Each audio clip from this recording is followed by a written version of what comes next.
అమ్మాయిలు ఎక్కడ సేఫ్ లేరు. కలకత్తా ఇన్సిడెంట్ దగ్గర నుండి మనం హాస్పిటల్‌లో ఏదైతే ఈవెంట్స్ అవుతున్నాయో ప్రతి ఒక్కటి అమ్మాయిల్ని టార్చర్ చేయడానికి చిన్న పిల్లల దగ్గర నుండి, యువతుల దగ్గర నుండి, ముసలి వాళ్ళ వరకు కూడా ఎటువంటి సేఫ్టీ లేదు. అందుకే మీరు ఇప్పుడు చూసుకున్నట్టయితే హాస్పిటల్‌లో ఎవరన్నా అమ్మాయిని అడ్మిట్ చేస్తే గనక ఆమెని ఒంటరిగా అయితే వదిలేయకండి. నైట్ పూట వీలైనంత వరకు బయటకైతే రాకండి. నేను అమ్మాయిలు బయట తిరగడం రాంగ్ అని అనట్లేదు. కానీ బయటున్న మనుషులు కొంతమంది చాలా తప్పుగా బిహేవ్ చేస్తారు. అందువల్ల మీరైతే రాకండి. ఒకవేళ వచ్చినా కూడా ఒకళ్ళైతే రాకండి. మీ ఫ్యామిలీ, మీ అన్నతో కానో, మీ నాన్నతో కానో అలాంటి వారితో రండి.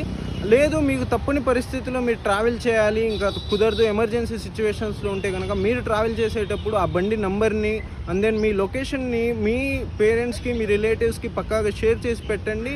వీలైనంత వరకు చీకటి ప్రదేశాలను అవాయిడ్ చేయండి.